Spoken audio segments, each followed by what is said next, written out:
All right, welcome everybody. Thanks for joining our FIC coalition meeting today.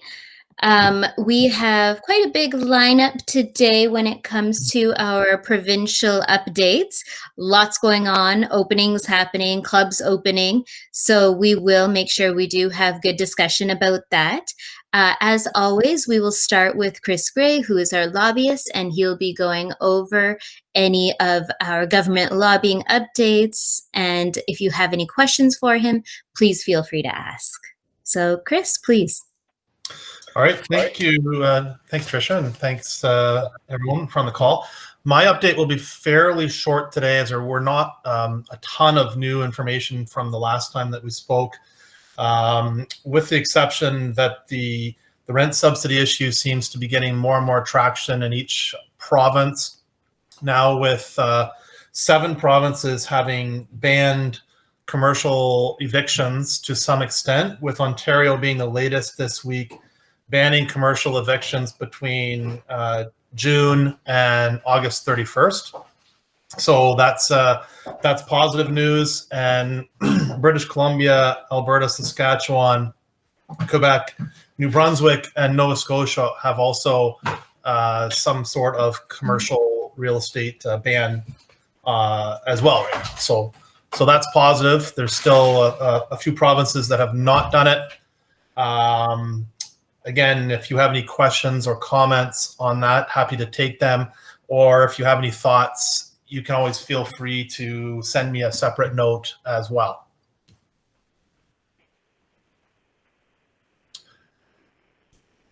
Chris, with those bans on evictions, that's just during, do you know like what period of time? And then is there also mandated that there's either rent forgiveness or some sort of repayment plan that's appropriate? What happens when the ban period ends? Sure. So you cut out briefly there, but I know specifically on Ontario's ban is from June 3rd until August the 31st. If you want, I could take a look at the other provinces and send you details on that. If I can, if you want, I could. I don't have it readily available in front of me. That would be great. Okay. I just had a question there come in. Anywhere extending the rent subsidy. Yeah, so Andy, I'd have to get more information back to you on that. But as I said, I know that, for instance, in Ontario, it will go until August the 31st with basically trying to force the landlords to comply to the program where they are eligible to do so. And of course, we did see, I saw in the news also that some of the landlords are still pushing back on that. But I know in Ontario, at least, Mr. Ford is pretty serious about making them comply with that. But if you want, as I said, why don't I go back and I can detail what each province the plan is, and I can send that note to Tricia to circulate. And has there been any movement on expanding who is eligible? For example, the companies that have over 20 million in gross revenues? Not to my knowledge.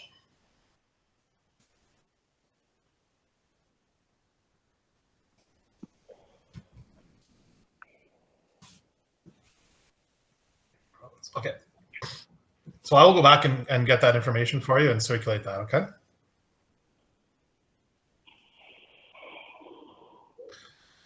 I think that's it. The only thing I wanted to mention was, questions continue to come in on the Canada Emergency Wage Subsidy and if that will be extended beyond the current August 29th deadline. I think, as I mentioned last week, I believe that it will be extended at least one more time beyond that, but nothing is confirmed quite yet. And that's it from me, Tricia. All right, great. Thank you, Chris. I do want to make a note and thank everybody who participated in National Health and Fitness Day on Saturday. So we had a number of you who were either interviewed or participated in the actual fitness sessions. It went very well, and we will have clips to share. And it really was the day we promoted to the public that we as an industry are here for everybody. We're here for their mental health, we're here for their physical health, and the fact that we need their support and we need them to rally behind the fitness industry, because that's how we are going to succeed. So it was a great way to start off our campaign that way. So thank you to everybody who was involved. Big thank you. So I see that Blake wrote a comment here. Spike in cases and hospitalizations may lead to reinstituting stay-at-home orders. This will be a big impact on reopening. Okay, so what we'll do is we'll come back to that, Blake, when we talk about the provincial updates, and then maybe you can talk about that a little bit more. So let's move on to our next item on the list, which is going to be a little bit of a discussion on personal training credentials and a survey that we would like to do. So I'll let Scott take over for this portion. Thank you. This may be premature, and it is okay if the group decides we want to do this later. But there is an opportunity to, with Exercises Medicine, to develop specific curriculum for personal trainers to help their skill set dealing with medical referrals, both folks with and without chronic conditions.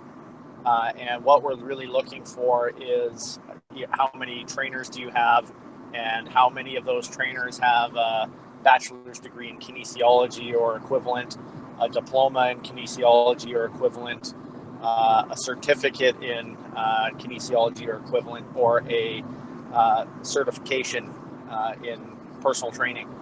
And that will help us frame the discussion with Exercises Medicine on how to develop the curriculum so that people can move through the different levels of curriculum, potentially without requiring a diploma or a degree. And I get that our focus might be elsewhere right now, so this is definitely okay to postpone, but just wanted to get some thoughts on timing. If we have an opportunity to do this now, or is this something that can wait or should wait for a couple of months? It's Mo. I know, Scott, you and I spoke very early yesterday morning, but I did want to share that the group, I do believe doing a survey is going to be very beneficial. I do think we should wait. I do not believe that it will be a priority, nor would I even recommend it be a priority of club operators right now or program directors when they've got so much on their plate right now, preparing for reopening or making sure that their reopening and rebound is successful. I do think it's a very critical piece of information to help us along. And I say us because, of course, Canfit Pro works so closely with the FIC, and we do believe there'll be a huge collaboration here. And we'd love to create curriculum collaboratively so that we can bring what trainers need, so that we can help bridge that gap in the knowledge between what it is that Exercises Medicine traditionally expect and from what the reality of who is in front of our clients as trainers today. So I think the idea is great. I personally would recommend that we wait and make sure that it lands when there's attention that can be brought to it. Carl, in British Columbia with Club 16, I second that motion.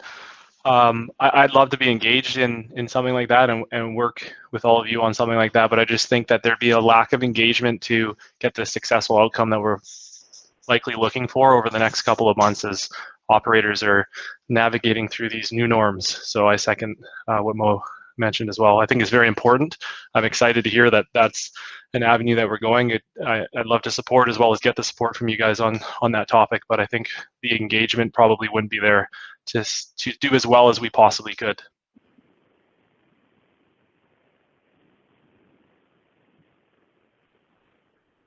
Great. Thank you, everyone, for your feedback. We will keep that in mind and make sure that we put that in the books moving forward. And then perhaps we can discuss again when an ideal time would be to bring it up again.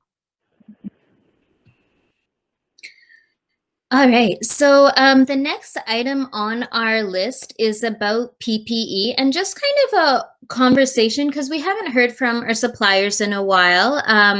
As you know, we are compiling a list of people or suppliers, other suppliers who are providing PPEs to different fitness clubs. And if you're somebody who requires that list, please let us know and we can arrange that and make sure that you are connected. But also just kind of an overall discussion, if anybody wants to start this off, about what it is that you are looking at stocking up on or have stocked up on.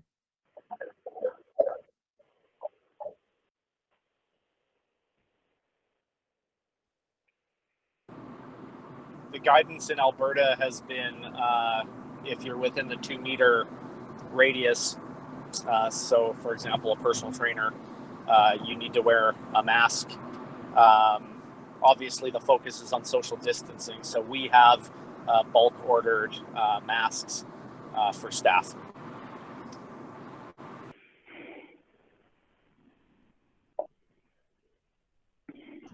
British Columbia Club 16 has bulk ordered certainty wipes. At this stage, we use that brand, but the wipes to clean down your equipment, it hasn't been necessary. Oh, sorry, Carl, would you mind just one more time? You were There you just. go. Can you hear me now?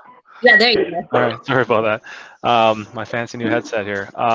So we stockpiled our wipes for cleaning equipment, which hasn't been necessary in British Columbia because they've been readily available. We've purchased masks as well and stockpiled cloth washable masks, which we haven't found any issue with getting to site. Also, our soaps for washing hands, so whatever dispensers you use. We did find that initially when we reopened on June 1st, supply was tight on the soap that we were using, in particular hand washing soap for the locker rooms. So that was great that we had a stockpile of that, and as well as toilet paper. Right when things were starting to shut down, we jumped on toilet paper, and we have an overabundance of toilet paper. So if anybody needs toilet paper, let us know. We can keep you clean. Has anybody, this is Angela also from BC, has anybody looked into face shields? Sorry, Angela, that was face shields? Yes, because when I saw the newspaper report, when they opened Whistler with the bungee jumping, and one of the operators said he thought it was nice to see a smiling face. You know, it might be for the trainers, but I don't know if it's safe or not to just wear a face shield instead of a mask. I'm not sure. I haven't looked any further in. That's why I'm asking.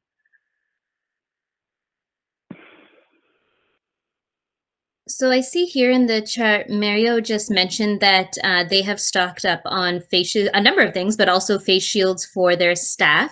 So perhaps I can get you in touch with Mario and then you can discuss that further because I know he's not able to speak to it on the meeting. Okay, that's great. Thank you. You're welcome. All right. And then Andy mentioned that wipes seem to be the hardest to get. So not sure if that is considered PPE. You know what? Any supplies in general, that's what we want to discuss in order to make sure. It's Brian Townsend. We've been stocking up on wipes because I know our supplier, we use Certainty. They're made in Ontario. And we found another secondary supplier. I can't think of their name, but I know that they're tight to get product out there. So you need to start getting orders in prior to opening for the wipes. I know the canisters, the dispensers were hard to get, but we found some at one of the Uline warehouse supply store who supply the warehouses, commercial, many clubs use them like already. Their paper towel dispenser actually fits the fitness wipes rolls very well. You just have to hang it upside down. So if somebody can't get a dispenser for the wipes, that's a great dispenser for it. And I know we've just got a good load of sanitation spray that is government regulated, DIN numbered on it. So I know a couple of our facilities are just basically handing everybody a spray bottle when they go in as a way to walk around with. So that's my 2 cents. Thank you for that. And if you haven't noticed the chat box here, there's quite a few comments about what everybody is using. So I see Blake here has made a list of reusable mask for staff members, 70% disinfectant wipes, bulk sanitizer, bottles of sanitizer. So good to know. Sam has a question here. Don't certainty wipes not have alcohol in them? So I do not know the answer to that, but if somebody else does. They do not, but I can share from WorkSafe. I forget the material or what's inside of certainty wipes, but it does disrupt whatever it is. That does disrupt the virus. So I can share that information. I'll look for it as we go through this call. Hydrogen something or other, probably something like that. Great, thanks, Carl. Yeah, and just so everybody is aware that we did also have a list of products such as air purifiers. So if you're looking for something like that, we do have a list of suppliers that have those available too. Hi guys, first time I'm talking on this call, so I'm a bit shy. No reason to be shy. Please go ahead. So I'm part of the Quebec Coalition with the gyms, and we had a pretty interesting call on all the disinfectants and products that should be used. There is a website on the Canadian website, I think Health Canada, listing all the authorized, or how to say that, reconnu, like recognized, that will disinfect and kill the COVID-19. So we personally went with a product that we are sure, but it has to be sprayed and stay on the item, the equipment, for 10 minutes, and then we wipe it down. So there is a wait time to respect to make sure that it kills all germs, bacteria, viruses, and so on.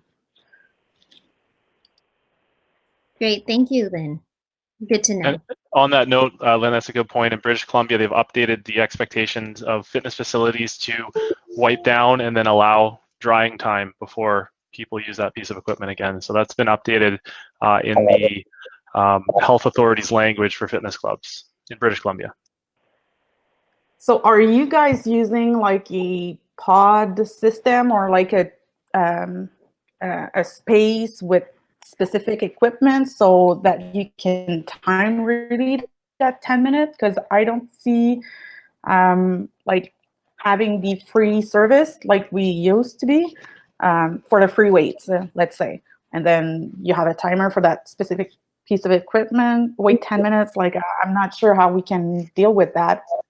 The specific language for British Columbia is not 10 minutes. It just says wait until it's dry. So there's a lot more flexibility there for us. But now that you mentioned 10 minutes elsewhere, I'm going to take a look at that and ensure that that's happening. One of the things I was going to mention once it got to British Columbia, if I had the opportunity, was that just working with WorkSafe BC, which is our organization in BC that keeps staff, workers healthy and safe, they really are focusing one on the education that our staff have of our protocols and structures, but then two, they really are understanding that our members and our guests in our facilities are the ones that have to follow the rules, right? So I don't know how flexible they're going to be in terms of that in other provinces, but I'll update you guys. We've had a lot of communication with WorkSafe BC, so I can update you later. I don't want to get ahead of myself, but in terms of that, holding members accountable, like at Club 16, we have porters on site that are walking around cleaning equipment at all times. And I know that some other locations like Good Life has a great idea that they're shutting down for a certain period of time between that. So they are being very reasonable with us. There's nobody coming into our facility saying, that person used that and then they walked away and nobody wiped it down. Our members really have to be the ones that are, we have to provide the education and they need to really hold themselves accountable to their activities within the facilities, which is what WorkSafe BC has shared with me directly. Thank you, Carl. All right. So if anybody has any questions, concerns, or requests to find out more information on PPE or any other supplies, please send me a note and I'd be happy to link you up with any of the contacts that we have for that. So let's move on to the second part of our discussion, which tends to be the most interesting part, I like to think, and that is going to be the provincial updates. So we will start with Ontario today. So Chuck, if you are on the line, if you wanted to say a few words about what's currently happening in Ontario.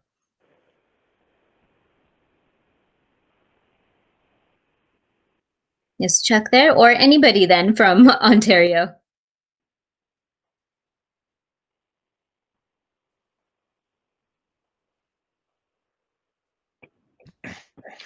Hi, folks. It's Perry here. Oh, go ahead.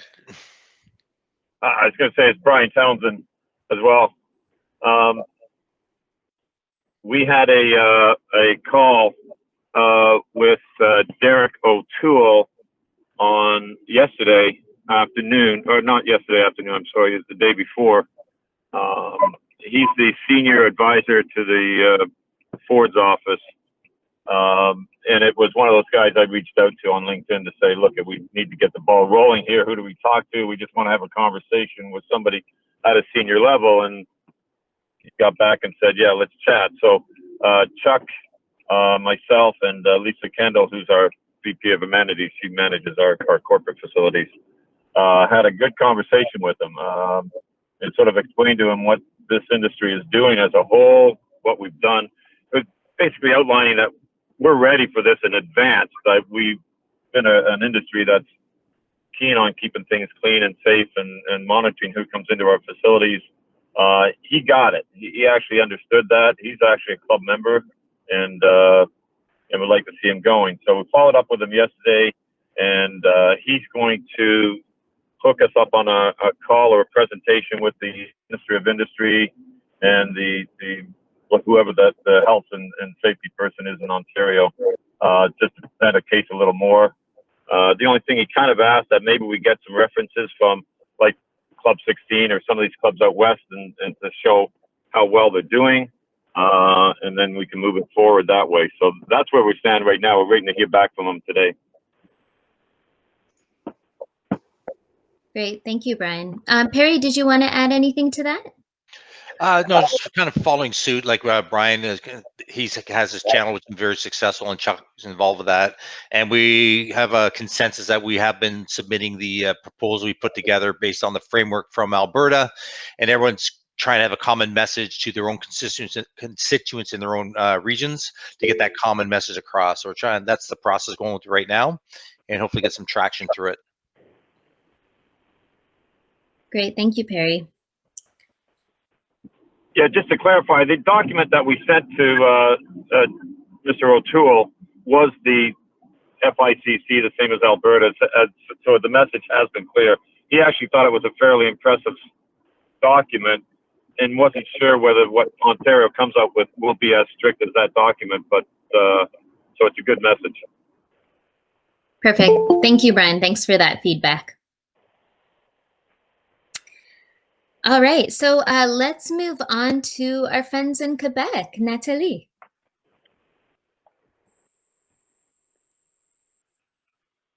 Tricia, before we jump into Quebec, sorry, it's Blake McDonald here from Orange area. I had posted a little comment in an article, everyone, on the chat line, and actually I hit return before I had a chance to provide my any context behind it.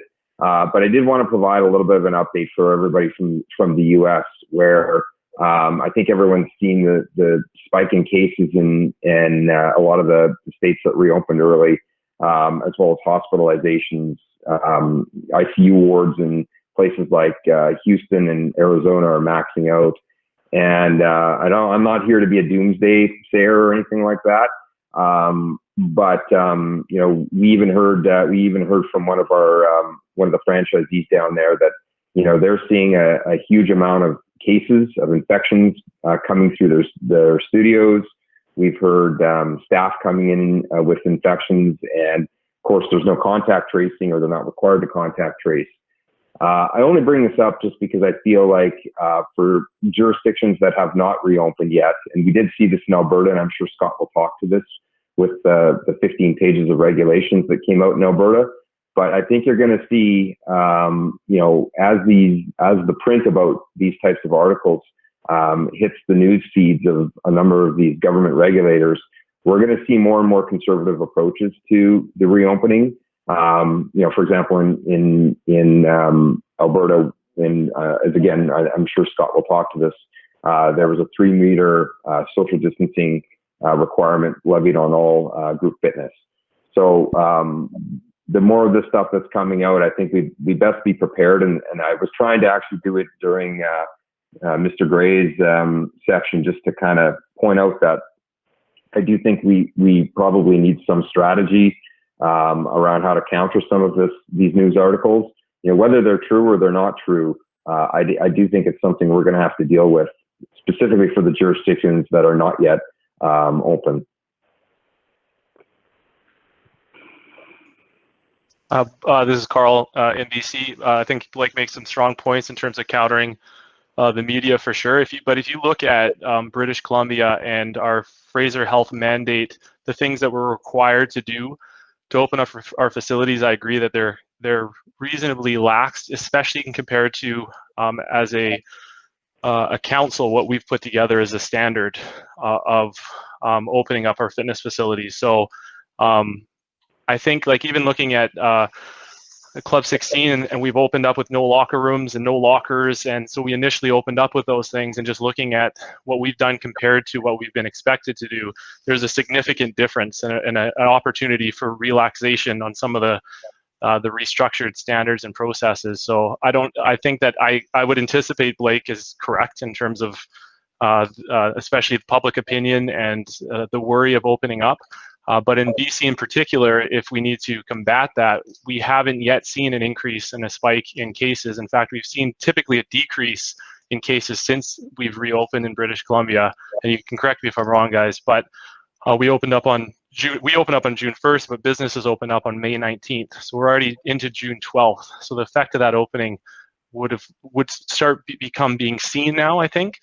And so those are some key points, I think, that we can use, and Blake being right in terms of, like, people seeing gyms being a negative of opening up, is that take a look at BC, look at the cases, look at all the fitness facilities opening up with, and we all are, like in British Columbia, what I'm seeing from all the brands, whether it's the one location or multi-location facilities, we are way above and beyond what the expectations are. And I've shared it before. If you go into a grocery store, superstore, for example, you don't have somebody following people. You know, if my 7-year-old grabs a loaf of bread and sneezes on it and puts it back, nobody's following up and cleaning that. Somebody else is grabbing that and taking it home and eating it. And so I think we're going above and beyond, but I think to Blake's point, that message should probably start coming out somehow ahead of some of this negative press from the States. Yeah, thank you, Blake and Carl. And that's something we will definitely do from FIC's standpoint to make sure that it's known that we can look after these things. All right, so Quebec, Natalie, if you are available to speak.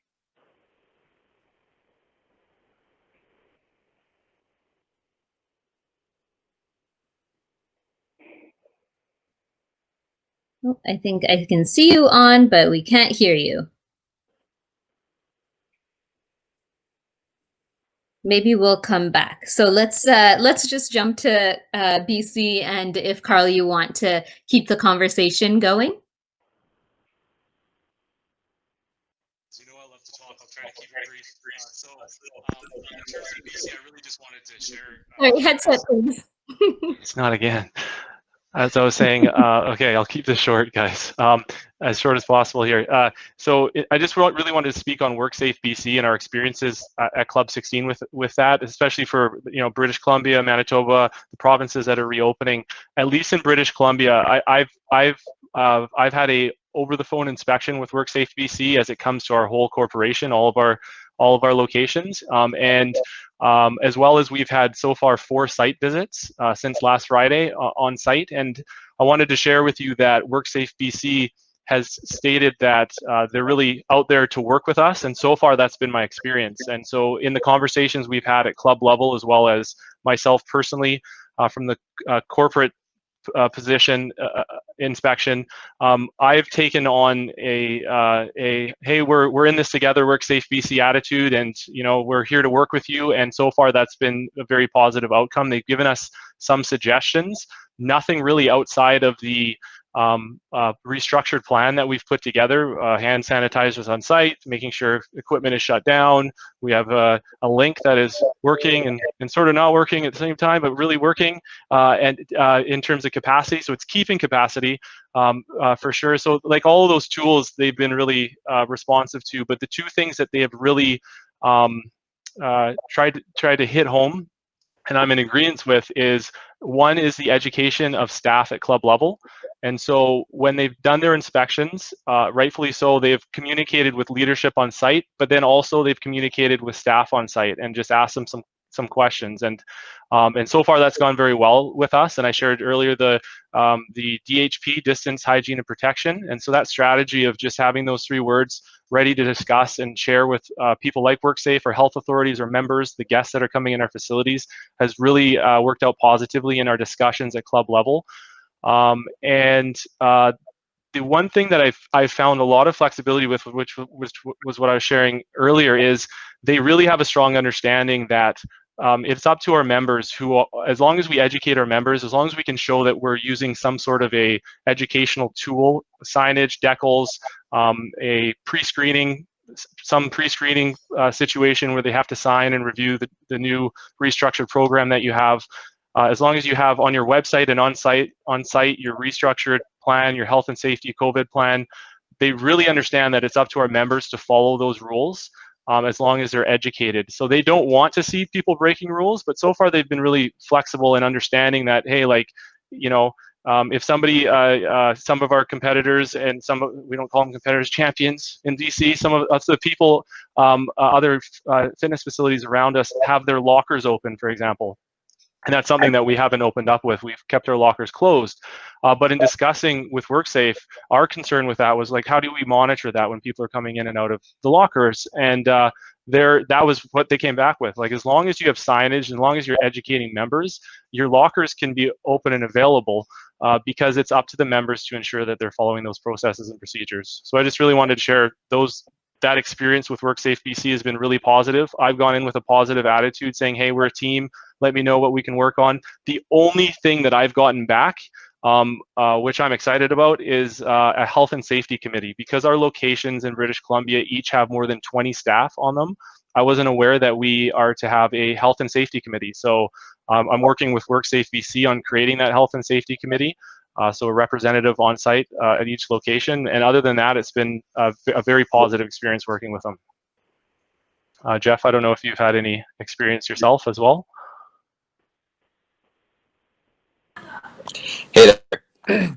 Yeah, we had a WorkSafe audit a couple of years ago, and they brought up the health and safety committee. So we've been doing that for the last couple of years, and we just had a meeting 2 days ago, our first one. So yeah, things are pretty positive. People are getting more and more confident every day that goes by. So as you're saying earlier with the numbers, we've been open for, like, BC has been open since the 19th, and it's still kind of level. So more and more people are feeling more confident coming in, and it's kind of scary seeing some other areas that, especially in the States, that are going up. But where we're at is looking pretty good, but we can't let up, and we got to stay firm with the rules and make sure everyone's doing their part, which 3 weeks in, everyone is. So yeah, it's pretty positive so far. I have a question for Carl. It's Angela again. Sorry. It's but the health committee. Is it 20 employees and up? Yeah, I was told it was 20 employees at each. Like if you have 20 employees at each location and up, and we don't. Our She's Fit locations, for example, don't have 20 plus, but she just suggested that as a whole organization, we should just have a health committee, which I agree with. So she used the number 20 and up. Yeah. And I think I shared with you as well that for your particular location, you should be having either weekly or monthly documented safety meetings anyways, because that's what they would likely suggest to you. Yeah, so if you don't have more than 20, I don't know that they would suggest that. Also, we're multiple locations, so I think the importance is there that we're communicating as an organization company-wide on health and safety a lot more, which we're committed to do. So I think that was more of the point with WorkSafe there.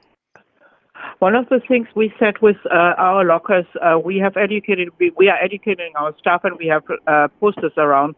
Once you're finished with the locker, please leave it open. And when we see an open locker, a janitor goes in and cleans and sanitizes, including lock and key. So that, I hope that will be enough as well. Yeah, again on the locker room, I was pleasantly surprised with how flexible my discussion went on that. I shared that if we were to open our lockers in the future and relax that a little bit, we would have our certainty wipes available. We would educate our members to wipe the locker before and afterwards, and keep a distance of 2 meters or more, use proper hygiene, and they were comfortable with that. So that's how we would move forward if we opened our lockers. Good. When they came through your facility, did they ask you about staff training and how you trained your staff? Corporately, when they called me directly, they did. So I shared with them the documentation that we had our staff review. Like we did a Zoom training for all staff, as well as we had an on-site training at their locations prior to reopening, and we continue with that as we onboard any external or internal hires that are coming on board with us. But they had required that I provide them documentation, and I was able to provide them documentation of our new hygiene policy, our new hand washing policy, our restructured policy that staff would be signing off on, a document I put together that staff sign off on, confirming that they had been to the training sessions and understood the training. So things like that, they were really appreciative of. So they're really, from the corporate level here, they were looking for that. In terms of the staff visit so far, what I see is at one location they were on site and they spoke with the leadership on site. They stepped into the location, spoke with one of our staff members, and they seemed to be satisfied. They were going to issue a report on their visit, but then just left. Whereas at another location this morning, they were on site. They walked around the whole facility. They were asking staff questions. It was a little bit more detailed. They did ask for our COVID-19 safety plan, which we have on site at each location, and asked our staff if it was on our website. So I can't confirm whether my conversation corporately was relayed to the people going into our facilities, but yeah, that's what I have for you. Feel free to ask any other questions. Thank you, Carl and Jeff, for that review of BC. I think the piece about the Health and Safety Committee is really important and a good thing for other fitness clubs to know about and start considering. So a really good tip there. Let's go on to Quebec, because I see that Natalie is back. I think so. Is the third time the charm? It sure is. Yay. Hi, everyone. So it's been, as every week, a bit of a roller coaster week in Quebec. We were made aware that there is a smaller grouping of, they call themselves personal training studios. 80% of them are CrossFit studios, but they were going to do a workout protest in front of essentially the Parliament in Quebec City. And we weren't quite sure what that was going to look like. As it turns out, there was about 50 people there, and they did do it well. They did do it with social distancing and those kinds of things, and it at least led to one question being asked during the press conference that day about gyms, and then a fair bit of media attention since then. So the good news is We are feeling like we're starting to get the attention. The restaurants were announced to be opening. They're opening next week. There's a lot of other things that are opening here now. And it feels like people are like, oh yeah, what about gyms? Finally, they're starting to pay attention to us a little bit. So we've had a fair bit of radio, TV interviews, et cetera, that took place. However, when they did ask the question to essentially the Dr. Tam of Quebec, his answer was, yeah, well, gyms are going to take a while because, you know, you touch a lot of things, which sent most of us into a tailspin of, yeah, that's what happens at Canadian Tire, but it doesn't seem to worry anybody, like Carl mentioned, in terms of other businesses, versus here where our protocols that we sent to the government weeks ago ensure that we will clean everything in between use and everything else that has been put in place for those protocols. So we're trying to go back to that. We wrote another letter to them talking about the opening of our indoor spaces. And the response we got, because we're in the hands of the sport minister now, are that the reason it can't be done indoors, and it was 5 reasons, and it very much has to do with sport, like travel between regions, which is appropriate for competitions, has nothing to do with gyms. You know, balls being handed around, which has nothing to do with us. So now we're wondering if we're with the right minister. I think the fact that nobody knows where gyms should land, whether it's a hybrid between commerce and sport, is making it challenging. But we are looking to make noise, and our new strategy that we're working with, our lobby firm has graciously thrown in for free an extra $1,000 to our budget, which is really nice because they believe in our cause.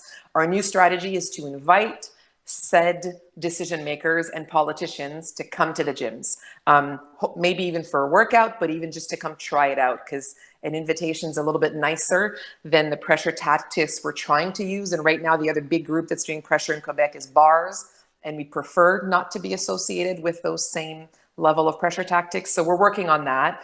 And we provided a letter to all of the members of the coalition to send to their representatives, and then call them with an invitation to come see, come have a look at the gym, come walk around, maybe put your sneakers on and have a little bit of workout with us or something like that, to try and put a positive spin on that, because we're pushing the physical, mental, and immune health we have from the beginning. We're pushing the fact that the culture of sanitary protocols, as Carl mentioned, has always been there, and that doesn't seem to be getting through.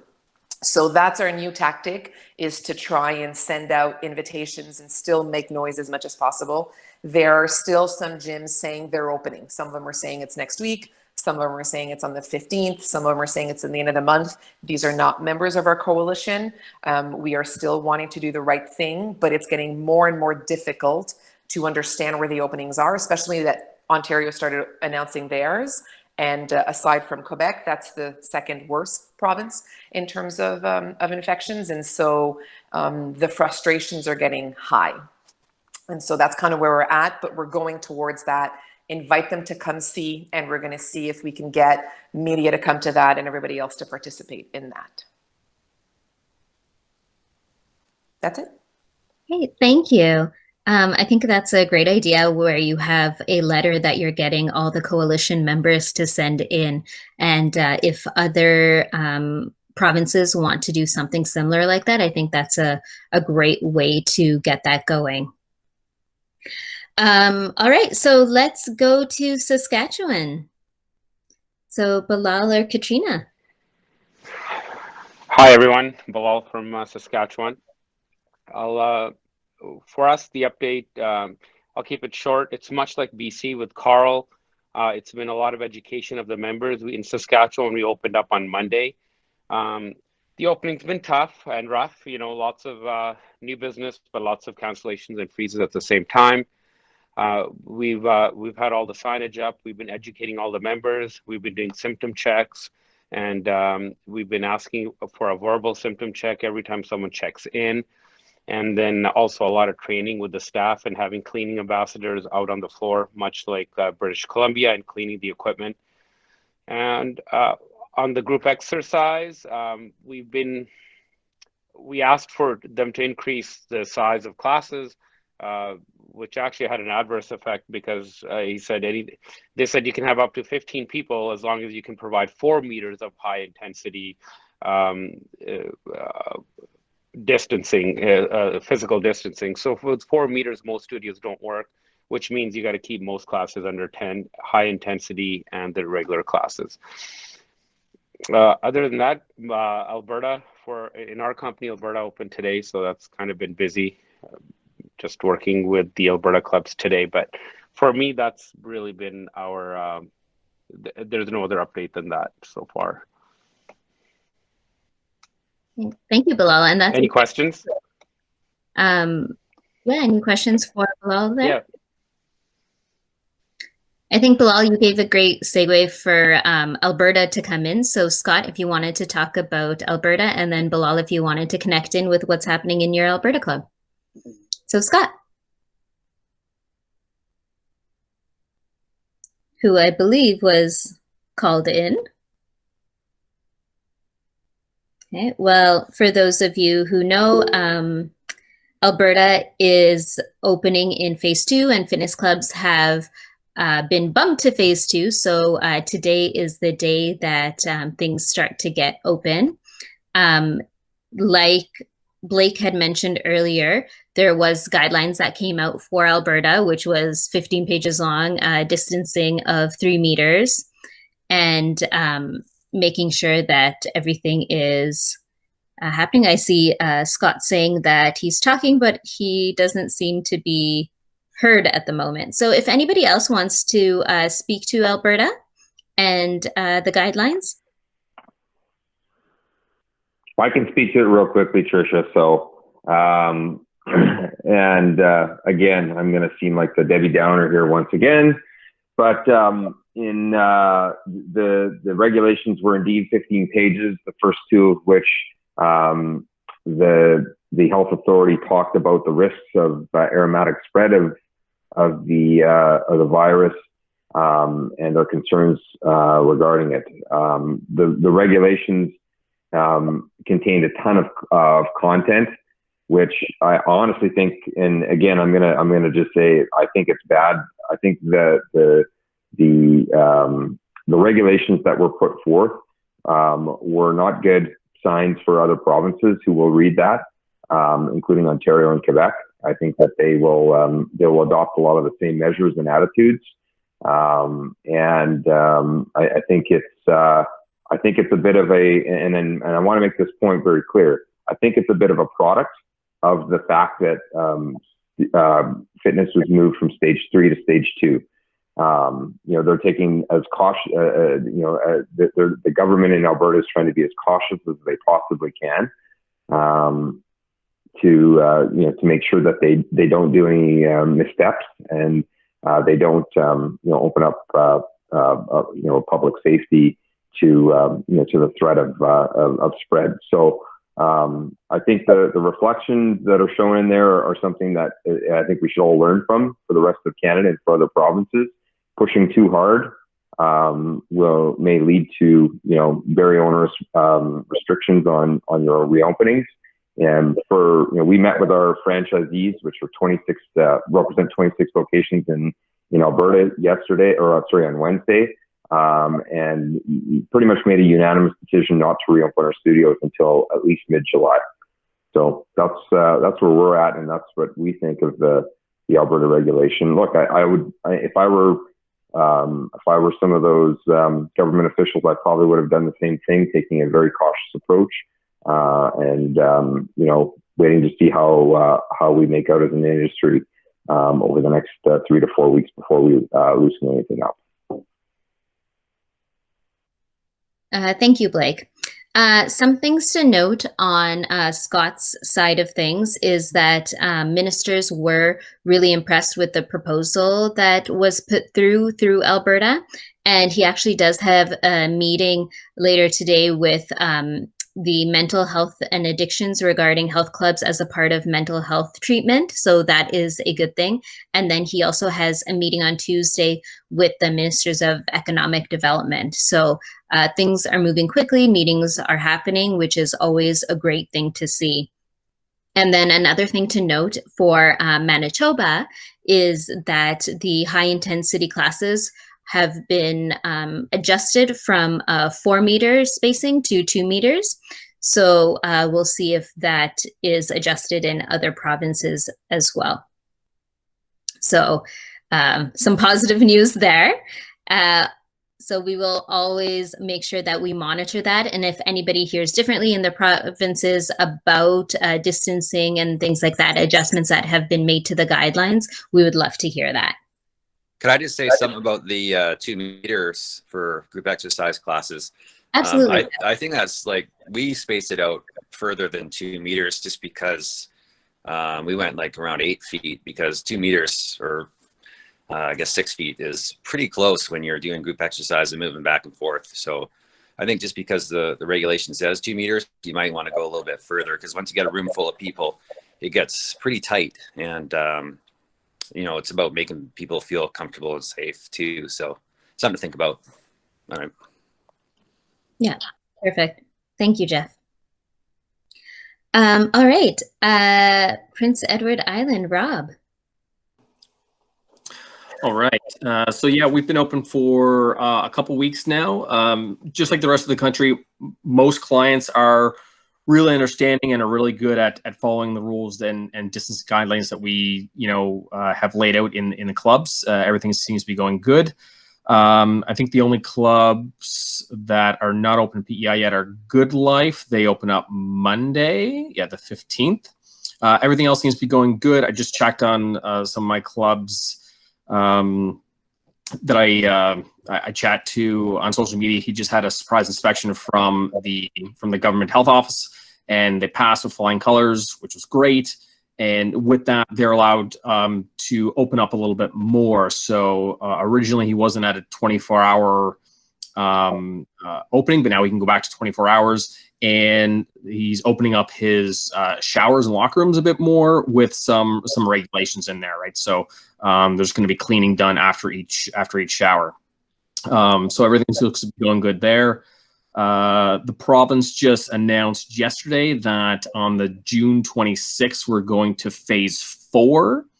What that looks like, you can have some bigger gatherings indoors. Don't know what it means for the fitness industry yet. They just announced it and didn't push out all the guidelines as of yet. So that'll be coming out in the next couple weeks. One sad news that I did hear of a club here on the island that looks like they are closing their doors. I haven't reached out to him yet, just seen that on social media yesterday. It looks like it is a rent issue. When he came back, it looks like he may have been hit with several months of back rent without obviously any income. So reaching out to him to see what's going on. Not sure if he's just pulling out and moving to a different location, or if he's just scrapping his business completely, which is really unfortunate. So trying to find out what's happening there and see what we can do on that end for him. So that's about here for the island. Thank you, Rob. Yeah, let us know what you find out about the rent issue, because that's something that is an ongoing topic. And then we can see if we need to strategize a little bit more when it comes to our lobbying efforts for rent. Okay. All right. If anybody else has any comments or updates that they would like to provide?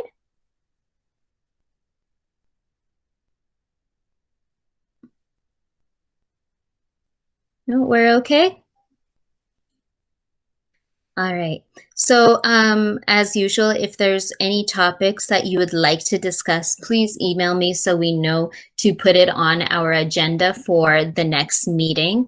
As clubs start to reopen and businesses start up again, please remember that your membership to FIC is extremely important, because that's what keeps us going and keeps us making sure that we can work on the sustainability of the industry and doing these calls and connecting everybody together. So I do want to do a little kind push to encourage you to become a member of FIC if you are currently not a member, and you can connect with me and we can make sure that is lined up for you.